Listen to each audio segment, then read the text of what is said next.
Gentleman yields back. This time recognize the gentleman from New York, Mr. Engel, for 5 minutes. Thank you very much, Mr. Chairman, and welcome, and Administrator McCarthy. Thank you for the good job you're doing, Ms. Froelich, as well.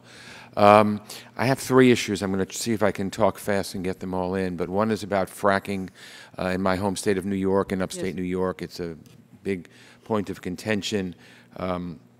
Some say it'll create lots of jobs. Others are worried about the safety of it. Some argue that the EPA's real goal is to prevent or slow natural gas development in the United States. Some say that additional studies aren't necessary given industry's long track record of using this technology. So how do you respond to those things, and how will the hydraulic fracking study help achieve the objective that it's supposed to achieve? Well, the President, I think, has made it clear that the process of fracking has really opened up opportunities for clean natural gas, but it has to be done safe and responsibly. And what EPA is doing right now is the research it needs to do to understand what the potential impacts are to groundwater, as well as looking at what technologies are available to support the recapture of methane, so that we're addressing that as an intensive climate warming compound, and we'll keep working through these issues. But we're trying to establish the science foundation that we can share with the outside community to ensure that natural gas is done safe and responsibly. All right, thank you. I have a very parochial issue involving my district. It's the Hillview Reservoir. And in accord with Federal Long-Term 2 Surface Water Treatment Rule, the EPA sought to have New York City build a concrete cover over the Hillview Reservoir in Yonkers. My district goes from New York City through Yonkers. That reservoir is in my district. I was one of several members of the New York delegation that wrote to Administrator Lisa Jackson urging a waiver of the regulation as it applies to Hillview, and EPA subsequently agreed to initiate a review process for the regulation requiring covers on reservoirs such as Hillview. So I'm wondering if you could please provide me with an update, or at least get back to me on the status of that review process.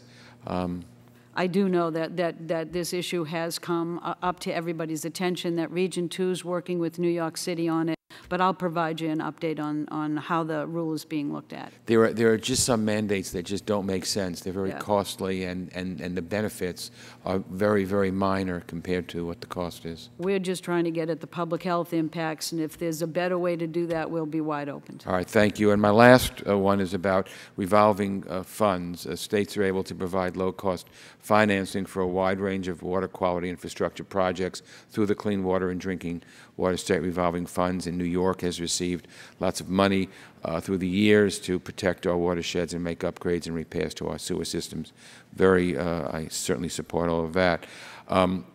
But despite these investments, EPA's most recent drinking water infrastructure needs survey indicates that New York will require approximately $29 billion over 20 years to ensure continued delivery of safe public drinking water. New York has aging sewer and water systems. They're in desperate need of repair and upgrade, or they will pose significant environmental and public health problems. So I think that's important. It also represents an economic opportunity because we can put several thousands of New Yorkers back to work over the next several years, helping to do that. But yet, when we look at the President's FY 2015 budget, it proposes a $580 million reduction to the state revolving funds from this year, and I think that's not obviously very good. So I want to just say that. And I want to also ask you, setting aside environmental and public health issues, please explain the economic and jobs benefits of investing in water infrastructure, and tell me how these cuts to the state revolving funds would impact these benefits. Yeah. We have had to make some difficult choices. Clearly, the state revolving fund is important for public health as well as for jobs. I mean, clearly it keeps people employed, it prevents major illnesses from occurring, it helps protect our rivers and streams and natural places. So it's extremely important, but the choices we needed to make are ones that I know that you will consider strongly. But we had to look at how we've been capitalizing this fund, what opportunities there are for the revolving fund payments to be in the system and also supporting this effort. and also recognize that this administration over the past 5 years has already invested $20.7 billion in SRF. That compares to 8 years of history in the prior administration where $17.2 billion has been invested. Now, that doesn't mean that me individually wouldn't like to see lots more money to this effort for public health purposes, and certainly because of the economic growth. But there are difficult decisions to be made. We did the best we could, and we'll certainly listen to what Congress says. Thank you very much. Thank you, Mr. Chairman. Thank you. At this time, I recognize the gentleman from Texas, Mr. Olson, for 5 minutes. I thank the chair. And Ms. McCarthy, I'd like to keep the conversation going that my colleague from Ohio, Mr. Ladd, had about NAAQS, National Ambient Air Quality Standards, and ozone. America has come a long way in improving air quality, but counties nationwide are hitting the limits of what they can do. VOC offsets are now $238,000 per ton in my home state of Texas, and that's if they can get the offsets. Without offsets, new factories, new power plants, and almost anything new that creates jobs becomes impossible. You stop cutting the fat, you're cutting to the bone. And EPA's rules are getting tougher. EPA recently published the particulate standard lower, pushed it lower. Ozone is next. EPA is headed to court next week to settle with the environmental activists on a new ozone rule. It should be out by December. EPA is looking to lower the ozone standard from 75 parts per billion to as low as 60 parts per billion. A few years ago, your cost estimate, yours, for doing that was $90 billion per year, almost $1 trillion over 10 years. That's a killer for the economy. Please pull up a slide for me, my friends.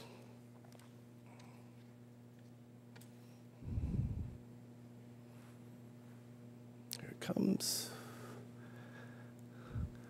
This slide shows the few counties that meet the 60 billion parts per billion rule.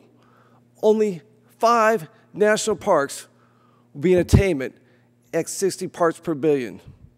Even at 65 parts per billion, this will likely be the most expensive rule in American history. We can only cut emissions so far. Natural sources like forest fires and lightning create these pollutants.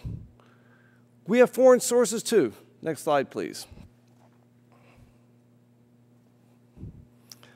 The New York Times declared, quote, New East Asian import, ozone, end quote. This slide shows the tsunami of Chinese ozone swarming over our West Coast. Chinese pollution puts our homes out of compliance, even under the current caps. On top of all this, we still have to grow our economy. Communities can't create new jobs if they can't expand. In homage to Chairman Emeritus Dingell, I have some yes or no questions. Will you commit to include in any new NAAQS standards a proposal to keep the current standard? Yes or no? I cannot make that commitment, sir. No commitment, okay. Is EPA allowed to consider economic costs in setting new NAAQS? Yes or no? That answer is no. No. Will EPA consider job losses? Yes or no? We will assess them. Okay, and will EPA consider feasibility? Economic feasibility. In the establishment of the standard, no, sir. Will you do this before December, yes or no? New standards before December? I do not know, sir, because I don't know the results of the court case. Okay, I've got to move on. I'm running out of time here. But we can't shut down the economy or energy production. We can't end natural and foreign pollution. And we all know it's impossible to have zero smog or zero particulate matter. So, very briefly, does EPA have a way of striking a balance between air quality and achievability? The Clean Air Act does not ask states to reduce background levels. Okay, I want to follow up on the comments you touched on this issue with my colleague from California about exceptional events to give an area relief from penalties if pollution is outside of their control.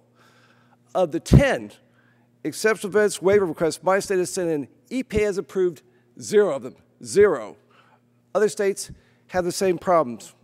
You commit to having a follow-up conversation with this committee on the broken exceptional event system, yes or no? We're having those discussions with states as we speak. This committee then, this committee, commit to this committee, have these discussions right here. Wait on what the chair asks. Okay, we'll work on that. Thank you. Yield back.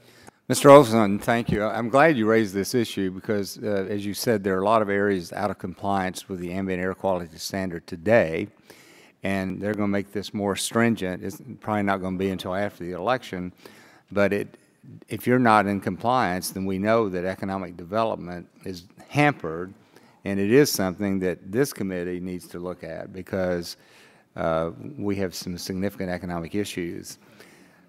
This time I recognize the gentleman from West Virginia, Mr. McKinley, for 5 minutes.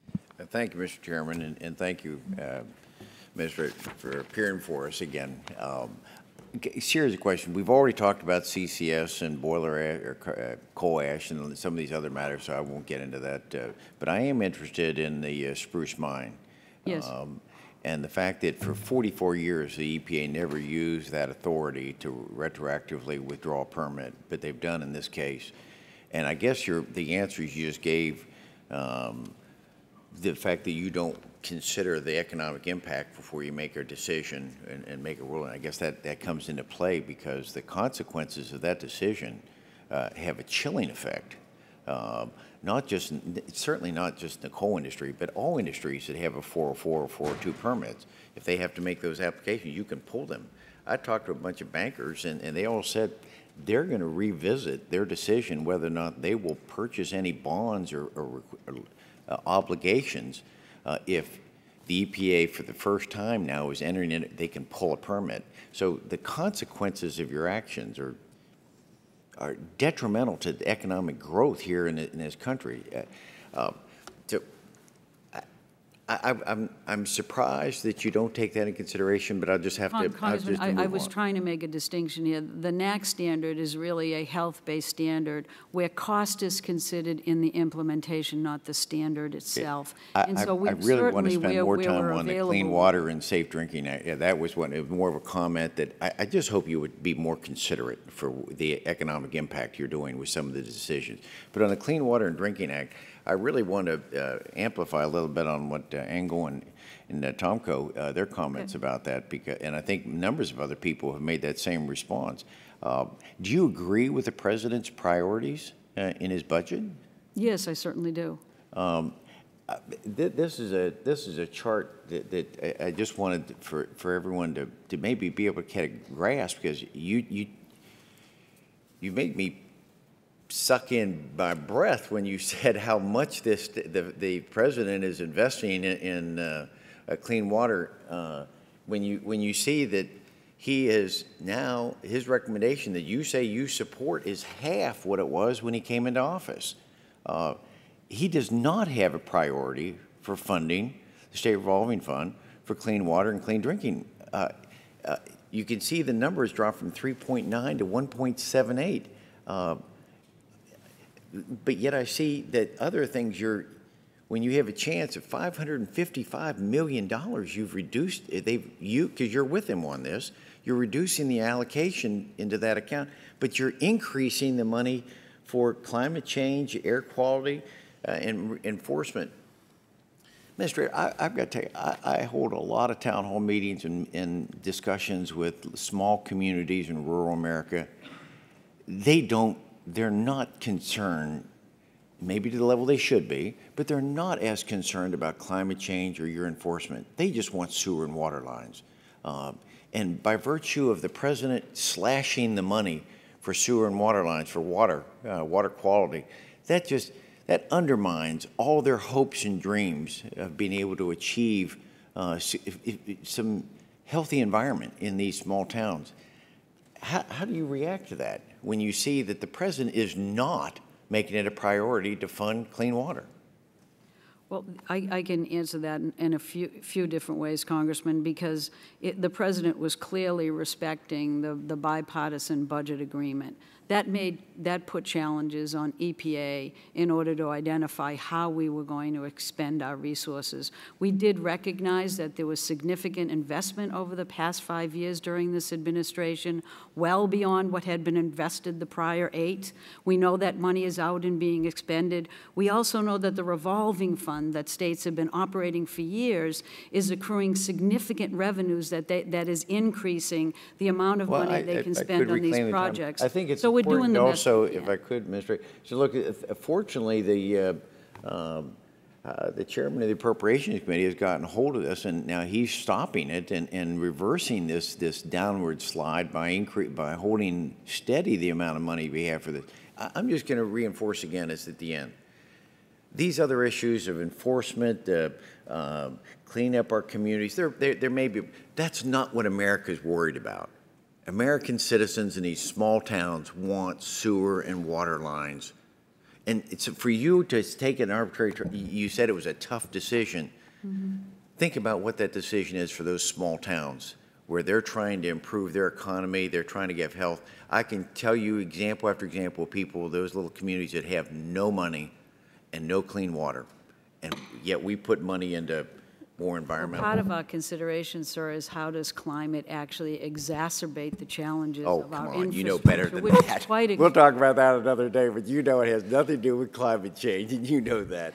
This time I recognize the gentleman from Illinois, Mr. Kinzinger, for 5 minutes. Well, thank you, Mr. Chair, and Administrator McCarthy, thanks for being with us today. Great to be here, thanks. Enduring the long times. I want to chat a little bit about nuclear. Nationwide, 4 nuclear plants retired last year, and at least one is scheduled to shut down this year. In Illinois, half of our electricity generation, in fact, comes from nuclear plants. Does your agency believe that nuclear is critical to provide affordable, reliable electricity in the United States? Well, certainly the President does, as well as Secretary Moniz at the Department of Energy. EPA tries to stay in our lane and make sure that any permits can be issued and work can get done, but clearly nuclear plays a big part of the current generation capacity, the baseload capacity, and from a carbon perspective, it's extremely important. So on January 24th of this year, the CEOs of 5 nuclear companies wrote to your agency expressing their concerns with the cooling towers, or it's the 316B rule of the Clean Water Act. They raised concerns that the rule could trigger the premature retirement of a significant portion of the nuclear fleet. The letter states that in Virginia, Dominion's preliminary estimate for retrofitting the Surrey nuclear power station with cooling towers is about $3 billion. For the Diablo Canyon power plant in California, which serves about 10% of their state's needs, the cost is estimated to be upwards of $12 billion. And lastly, the letter states that the projection of the North American Electric Reliability Corporation on units impacted by this rulemaking could cause the closure of up to 39 gigawatts of electric generating capacity. So I just want to ask a few, what steps, if any, is the EPA taking to address the concerns expressed by these nuclear companies? And can you provide any assurances that the EPA's cooling tower rule will not cause the premature retirement of a significant portion of the nuclear fleet? Certainly, we have had a number of utilities come in expressing concern about the 316B that was proposed. There's been a robust dialogue, as there always is, and they have come in to us. They've had meetings at our Office of Management and Budget, and we've been working really closely with our other agencies to understand the implications and to make sure that this rule is reasonable and appropriate. I think you will see that we've listened very closely when this rule is released. Do you have any concerns personally about the premature retirement of those plants? We have seen some of the numbers as we're looking at greenhouse gas emission projections, and I would indicate to you, being from the New England region, I can remember when one of our large nuclear baseload facilities went out when I was working in Massachusetts. It was a scramble to try to ensure that we had the reliability we needed, and we certainly want to do nothing that would impact reliability in this country, but we also want to make sure that we deal with the pollution challenges effectively. And so you would consider the preservation of nuclear plants a key part of the administration's, what they call their climate change policy? Nuclear is part of the all of the above strategy, yes. Okay. It's been reported that the DOE, you may or may not be able to answer this, is analyzing a scenario in which 1/3 of our nuclear power plants retire and the impact that that would have on the President's climate action plan. Third Way has estimated that the closure of 1/3 of our nuclear plants would increase electric sector carbon emissions by 8%. And have you accounted for such a scenario in your agency's modeling?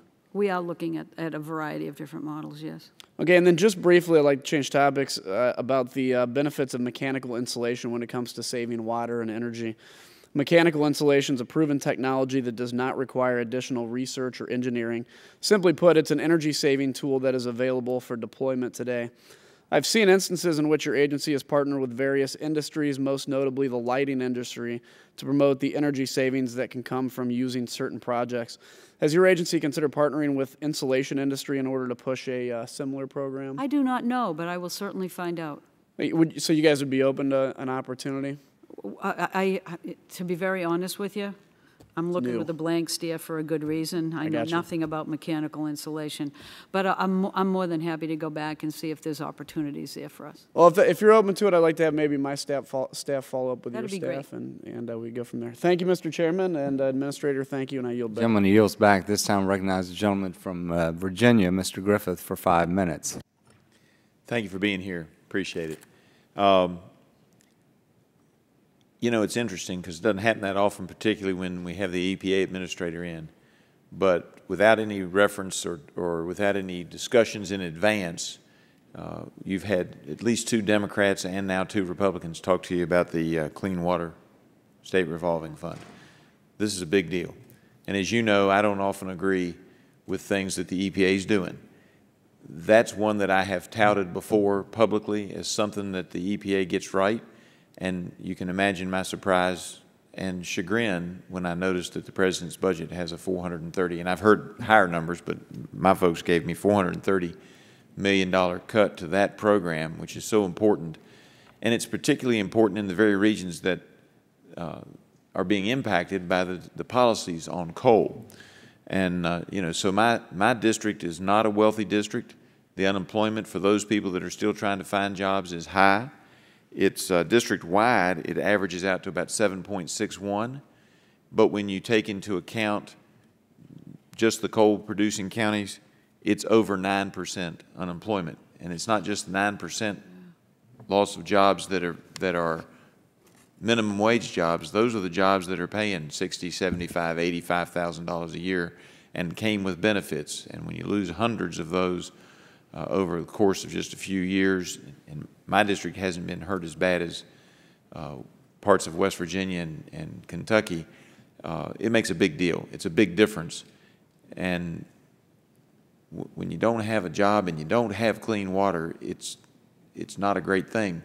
But my folks don't want to be forced to move out of the mountains where their ancestors and they have lived for hundreds of years. And so I ask you to go back and take a look at that revolving fund because it's a big deal. Thank you. And I appreciate that. I will have to also point out that it's one of the things in the administration, you're not the only one. Everybody keeps thinking that it's not the policies that are pushing coal out the door as much as it is the price of natural gas. So I did some quick checking on that. Last week on 3/26, it was $4.42. The experts have all told us per million BTU, the cost of natural gas. Experts have all told us that coal competes just fine at $4 or higher. They've also told us that they anticipate long term over the next couple of years or decade that it'll probably natural gas prices will stabilize in the $4 to $6 range. But the coal companies have always been used to that fluctuation, as have the power generation companies, that fluctuation in price. And I went back and did some checking. Towards the end of March in 1997, March 21, 1997, the price was $1.87 for the natural gas. March 22nd, 2002, $3.57. 2007, $7.16. 2010, $4.08. So it's not the price alone. Sure, natural gas went down quite a bit. This winter, it spiked in the Northeast quite a bit. It's leveled back out into that $4 range, $4.33 the week before this one, or earlier in March, $4.42 last week. And so, you know, to say that that's the reason that all these coal facilities are closing down is not accurate. It is, in fact, the policies of this administration that are closing that down, that is causing the cost of electricity to go up. You know, if we could count on having $2 natural gas, which nobody thinks we can, indefinitely, then theoretically over time, the consumer who's paying those electric bills might see their rates stabilize. That's not going to happen. It's going to be a higher rate. And when you take all the coal power generation off the board, all those families that are struggling to make ends meet with a high unemployment rate or who are middle income Americans are going to suffer. And it's a serious and significant problem. And I hope that when you're looking at your budget, you pay close attention to that as well and realize that maybe where we ought to be cutting is the folks who are writing all the new regulations here in D.C., not the folks who are out examining things and not the folks who are doing the clean water projects. Also, if I could ask you, in regard to EPA's pending greenhouse gas rules for existing power plants that are expected to be proposed in June, recognizing the difference between setting a standard and complying with a standard, do you believe you have the legal authority to set the standard based on reductions that occur outside the fence line of the facility? And if so, where does that authority come from? Yeah, we have certainly heard from states in our many discussions, as well as the energy sector that we're working with closely, that they want us to provide as much flexibility as we can in terms of the compliance with this. We're certainly under enough pressure as it is, and I only have another second. I do want to ask, if the courts vacate, stay, or remand the rules for the new coal-fired power plants, how does that impact your working on the rules for the existing plants? I'm talking about the carbon. You mean when we finish them? So yeah, they're only proposed, so we need to go through a final.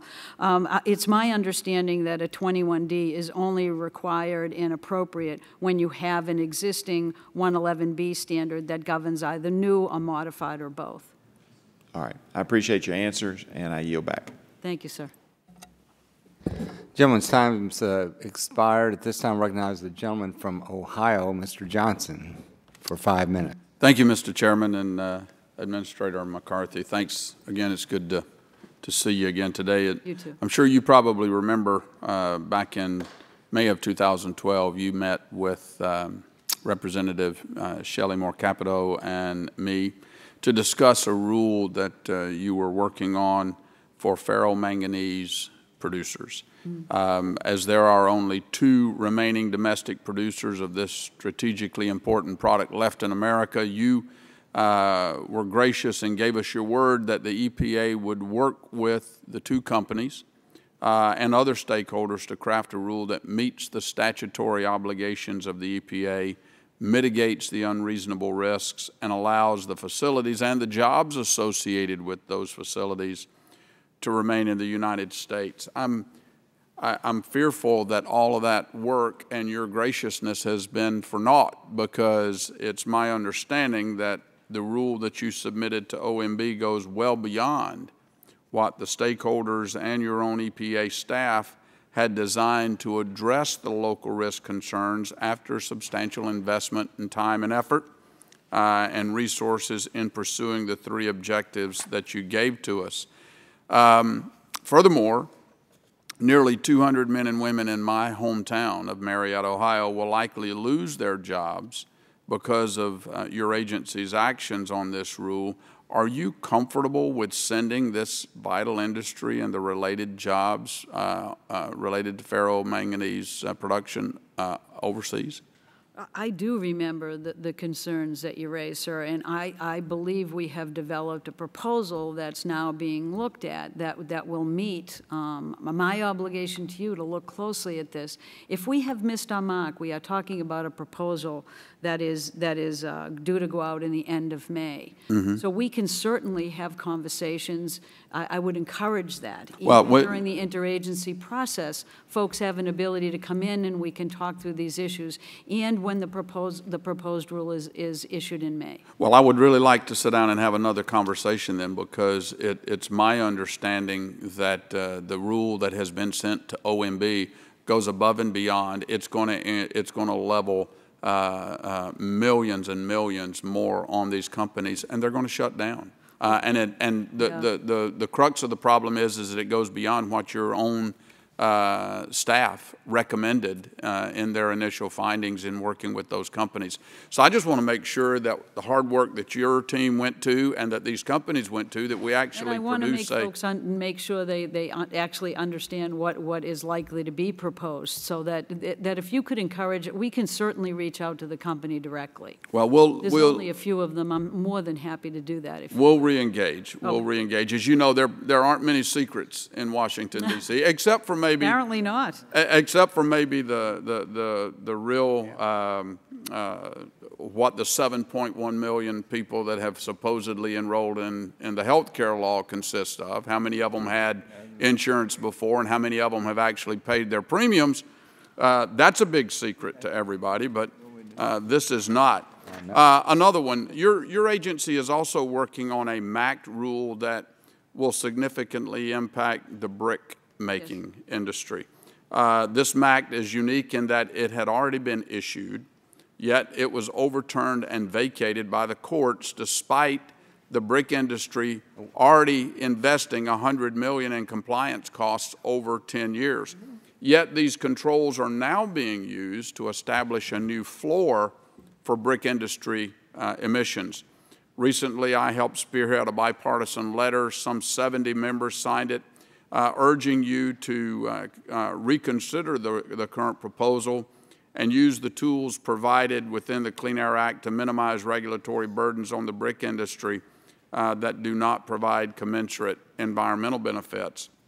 So what have you done, Madam Administrator, what have you done in regards to addressing our concerns as your agency works toward the August 2014 deadline? We agree with you that this is a proposal that actually encompasses a broad number of facilities. Many of them are small businesses, and so we're extremely sensitive to do outreach to those businesses to make sure that any proposal that we put out will be sort of fully understand their concerns and what technologies are available and what those standards ought to be. This is a very challenging. I'm out of time, but if I could just get your commitment, you know, $100 million is a lot of money for that industry. Could I get your commitment that you will consider that investment already in whatever rules you establish? Because that's a vital industry. Thank you for bringing it up, sir. It is a challenge. Okay, thank you. This time I recognize the gentleman from Missouri, Mr. Long, for 5 minutes. Thank you, Mr. Chairman, and thank you, Administrator McCarthy, for being here today and giving your testimony. The winter in my part of the country, we've had real sharp propane price spikes, which were market-driven, but something that could not be controlled by the people in our area, of course, and we're going to have them again because that's just how the market works. And when that happens, people in southwest Missouri, where I'm from, turn to burning wood, a good, reliable source of heating their homes because it's cheap, available, reliable. And families use wood stoves to heat their homes. Farmers use wood-burning stoves and heaters for their livestock and other operations. This new source performance standard, or NSPS, I guess we're calling it here today, as I understand, were designed primarily to regulate industrial activities in large facilities like commercial-scale power plants and oil refineries or manufacturing operations. Many of my constituents are very concerned about the EPA's move forward with potentially unachievable NSPS regulations on these wood stoves. Yeah. And are you aware of the significant concerns, because I know I've heard a lot about it, with the pending regulations and their impact on the affordability of wood heating? Well, I certainly am aware of the reliance on wood stoves in many communities, and we've been working on this rule and working with states and stakeholders for a long time. And I think the good news about this rule is I think you will see that we listened, we narrowed the kind of technologies that will actually be regulating under this rule. It's only about new wood stoves, not existing, and it actually spreads the timeline to achieve this window out 5 years so that we can take advantage of all the new technologies that are in the marketplace to make it efficient for people when they burn wood. I know this is is important. I expect we'll get lots of comment on this proposal, but I'm sensitive both to the need to use wood, but also to the impact in some areas that wood burning actually has on particulate matter levels. So the stoves that are on the market today can continue to be sold for 5 years, is that correct?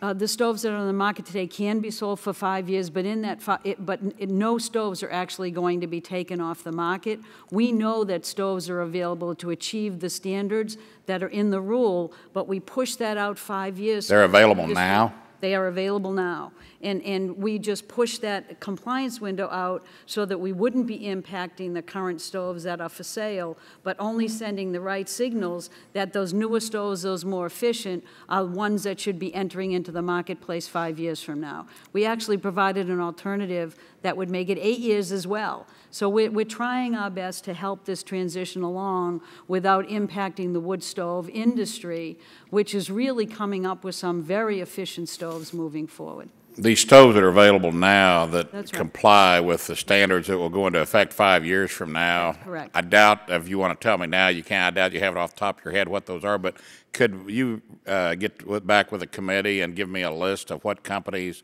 what brands, what absolutely. models Yep. currently today, because that would help me, because I'm answering a ton of mail on this, and people are very, very more than concerned in my area. So if you can provide that to the committee, I would appreciate it That'd be greatly. great. I'd be happy to do that. Thank you. And with that, Mr. Chairman, I yield back.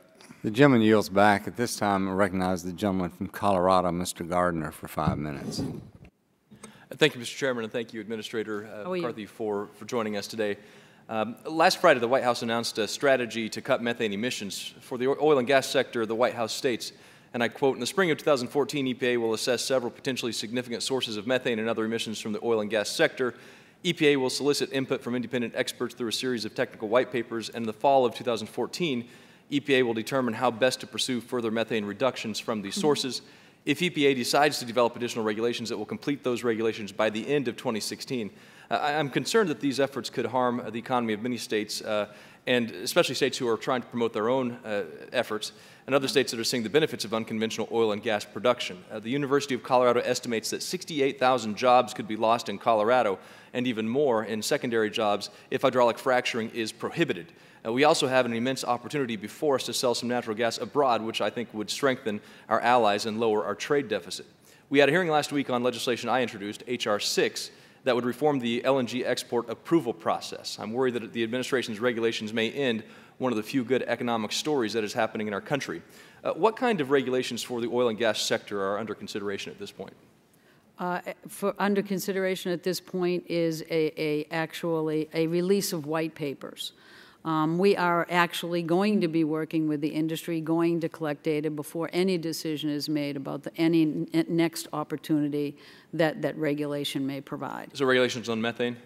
That's correct. Any other regulations on other matters? I'm trying to think. I don't want to answer too quickly. If there is, I will let you know. Okay. But at this point, I'm not anticipating any. What's the legal authority for the methane regulation? It would be under the Clean Air Act. Right now, we actually regulate volatile organic compounds from natural gas wells during the hydrofracking process because that is already a traditional pollutant under the Clean Air Act. It captures the methane. It may very well be that we decide not to regulate methane from additional wells. Would that be Section 111 of the Clean Air Act? That's correct. Section 182 of the Clean Air Act? That's correct. Are there other possible statutory authorities outside of those two? None that I have considered. But none that you've considered, but there may be other statutory There authorities. may be. I haven't looked. Has EPA already decided to develop additional methane regulations for the oil and gas sector? No. If EPA hasn't decided whether to issue regulations or what form they may take or confirm the statutory authority, why are you setting up a schedule for completing the regulations? It was in anticipation of to send the signal to the industry about when it might be considered. But the first step is a white paper to collect information. Colorado and other states have been developing their own regulations on these issues. We're very respectful of that. We need to work with the states and the industry before any decision is made. Last week, EPA also announced plans to bring nearly all rivers, creeks, and streams under the regulatory control of the federal government through the Clean Water Act. EPA's proposal would now cover streams that might only flow in some seasons and are isolated from navigable waters. In my state of Colorado, where according to the EPA's own study, 68% of the streams are intermittent, this proposal could have a major impact. The Bipartisan Western Governors Association immediately criticized EPA's proposal on the day that it was released. In a letter that was co-signed by my state's governor, the governors stated that they were not adequately consulted in this proposed regulation and the proposal could harm a state's ability to manage their waters. How will you correct this problem? Well, we've certainly done outreach, and we'll work with the Western Governors Association. I talked to Governor Sandoval yesterday, and so we have been working with the states on this issue. But your characterization that the waters of the U.S. is actually going to be bringing every water under the jurisdiction of the waters of the U.S. is not correct, sir. Actually, we have listened to the Supreme Court, and what is included in the waters of the U.S. are waters that could waters that are navigable, as well as those waters that could significantly impact the chemical, physical, and biological integrity of navigable. What do you define as navigable? Same way that you would. Put a boat in it? Rivers, large streams. Large, what is large?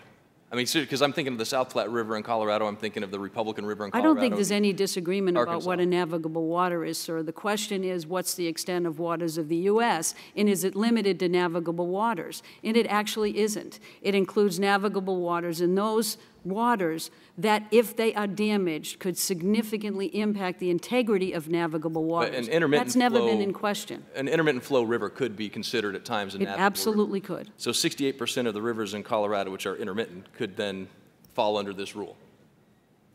They could actually have to do a test or a case-by-case analysis as to whether or not they are not only hydrologically connected, but whether they have a significant nexus to navigable waters. It does not automatically make them subject to Clean Water Act permitting. Are you familiar with Colorado water law as compared to other states' water law?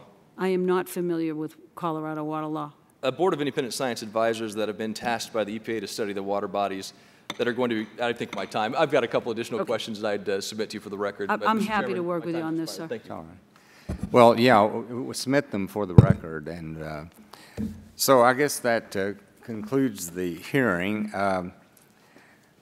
I do want to have a contact at the EPA, Ms. McCarthy, because Congressman Rothfuss and other members of the Pennsylvania delegation, including Senator Casey, have asked me to try to arrange a meeting relating to EPA's utility MACT rule and its impact in Pennsylvania, Illinois, Utah, and West Virginia relating to recycling coal waste using a circulating fluidized bed technology. They've got these plants, and they're taking the coal waste, and they're producing power from it, and they're cleaning up the environment, eliminating this coal waste. And it appears that they're going to be forced to close down. And so I would like the name of a person that you would tell me at EPA that we could talk to, because some members of the Pennsylvania delegation and others would like to have a meeting with you all here to discuss this. So if you could tell me. I will have my legislative director get in touch with your staff right away, and we'll make sure that we get appropriate meetings set up. Okay, so Thank you. Mary. Thanks for calling it tonight. Mary, okay. And then, you know, the first article of the Constitution talks about the legislative branch of government, and we have the responsibility for oversight, and I know that you all get a lot of requests. But back in early October and early December, as a result of some hearings that we had asked for some specific information from EPA to reply to our request. We received it today. So it's, 4 or 5 months in receiving it. And then in November, we wrote a letter about the Energy Policy Act asking the legal justification for setting those 3 plants in the U.S. as the emission standard. And then on March the 12th, we sent a letter requesting documents from March 12th. Yes. That was last year. This year, yeah. Oh, well, we won't worry about that one. But on the November 15th We actually have a letter, meeting scheduled on that one, sir. we would like to have a response. I mean, you said it was in the record and so forth, but we asked some specific questions. We would appreciate a response. If we have not answered you appropriately, we'll take Well, it's my understanding we have not been answered appropriately. So if you would do that, we'd appreciate that. I will. And then finally, I just want to ask one question to get it clarified. Can you identify any fully operational, base-loaded, coal-fired power plant using CCS on a commercial operation anywhere in the U.S. today? Did you say power plant, sir? Yes. I am not aware of any, but I will certainly double check. Well, we're not aware of any either. I know so they're I being think that's right. constructed, and I know they're close to operational. Well, with federal funds, but okay, thank you very much. Did you have a question, Mr.? Okay. Well, that concludes today's hearing. We thank you very much for your patience and for spending 2.5 hours with us. Thank you, Mr. Chairman. And we look forward to working with you as we move forward. The record will remain open for 10 days, and that concludes today's hearing.